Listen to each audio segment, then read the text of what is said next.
નમસ્કાર મિત્રો, તો NMMSનું ફાઇનલ મેરિટ લિસ્ટ હજુ સુધી નથી આવ્યું.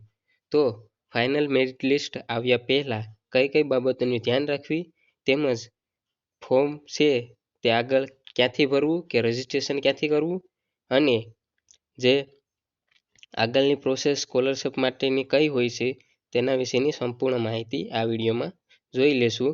તેમજ આગળ તમામ માહિતી જ્યારે પણ અપડેટ થશે ત્યારે વિડીયોના માધ્યમથી હું જણાવી દઈશ. તો તમારું જિલ્લા પ્રમાણે ફાઇનલ મેરિટ લિસ્ટ આવ્યા પછી નેશનલ સ્કોલરશિપ પોર્ટલ પર તમારે ફોર્મ ભરવાનું રહેશે. એટલે જે પણ વિદ્યાર્થી મિત્રોનું ફાઇનલ મેરિટ લિસ્ટમાં નામ આવશે તે વિદ્યાર્થી મિત્રોએ આ સ્કોલરશિપ પોર્ટલ પર એક ફોર્મ ભરવાનું રહેશે. અને તે સ્કોલરશિપ પોર્ટલ પર તમને શાળાની લિસ્ટની માહિતી પણ મળી જાય. એટલે કે કઈ શાળામાં આ સ્કોલરશિપનો લાભ મળશે તેની માહિતી પણ ત્યાંથી મળી જશે.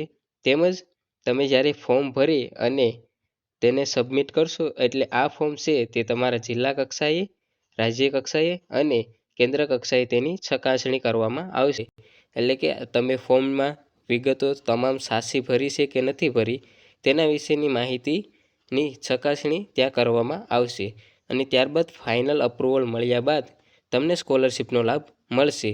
તેમજ મિત્રો, ગયા વર્ષે ક્યારે મેરિટ લિસ્ટ આવ્યું હતું, તો જે પરીક્ષાનું પરિણામ છે તે 3/6/2024ના રોજ આવ્યું હતું. અને જે જિલ્લા પ્રમાણેનું મેરિટ લિસ્ટ આવે છે એટલે કે આ ફાઇનલ મેરિટ લિસ્ટ તે 15/6/2024ના રોજ આવી ગયું હતું. પણ આ વર્ષે કેમ એટલી વાર લાગે છે તેના વિશેની માહિતીનો ખ્યાલ નથી, પરંતુ ટૂંક સમયમાં આવી જવું જોઈએ, પરંતુ હજુ સુધી આવ્યું નથી. અને મિત્રો, જુલાઈ મહિનામાં આવી જવાની સંભાવના હતી પણ તે પણ આવ્યું નથી. તેનું કારણ હજુ સુધી જાણ થઈ નથી. અને મિત્રો, આ વર્ષે મેરિટ લિસ્ટ અંદાજે 115થી 125 માર્કની વચ્ચે રહેવાની સંભાવના છે. તેમજ મિત્રો, જે વિદ્યાર્થી મિત્રોના 125+ માર્ક છે તે વિદ્યાર્થી મિત્રોને તો ચાન્સ વધુ જ રહેશે. તે મિત્રોનું ફાઇનલ મેરિટ લિસ્ટમાં આવવાની સંભાવના વધી જશે. કારણ કે જે કુલ 5096 વિદ્યાર્થી લેવાના છે તેમાં તેનું નામ આવવાની સંભાવના રહેશે. તેને અંદાજે મેં મેરિટ લિસ્ટ કાઢ્યું હતું. આમાં થોડાક માર્કનો ફેરફાર રહી શકે છે.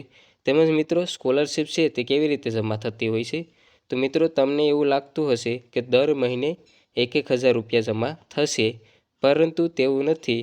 તમને વાર્ષિક 12 મહિના એટલે કે એક વર્ષના જે 12,000 રૂપિયા મળે છે તે 12,000 રૂપિયા એક સાથે જમા તમારા બેંક ખાતામાં થઈ જશે. એટલે કે દર મહિને 1,000 રૂપિયા નહીં મળે, પરંતુ વાર્ષિક 12,000 રૂપિયા તમને તમારા ખાતામાં જમા થઈ જશે. અને આ જમા તમારા કેન્દ્ર સરકાર દ્વારા થતા હોય છે, એટલે તેમાં થોડી ઘણી વાર લાગી શકે છે. આવી રીતે તમારે સંપૂર્ણ જ્યારે ફાઇનલ મેરિટ લિસ્ટ આવશે ત્યારે એની આગળની પ્રોસેસ હશે. અને જ્યારે પણ ફાઇનલ મેરિટ લિસ્ટ આવશે ત્યારે હું વિડીયોના માધ્યમથી જણાવી દઈશ.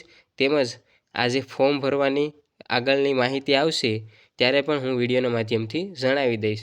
તો મારી ચેનલને હજુ સુધી સબસ્ક્રાઈબ ના કરી હોય તો આગળના તમામ વિડીયો માટે મારી ચેનલને સબસ્ક્રાઈબ કરી લેજો. અને આ વિડીયોને તમારા મિત્ર વર્તુળને પણ શેર કરજો. ત્યાં સુધી મળીએ નવા વિડીયોમાં. જય હિન્દ, જય ભારત.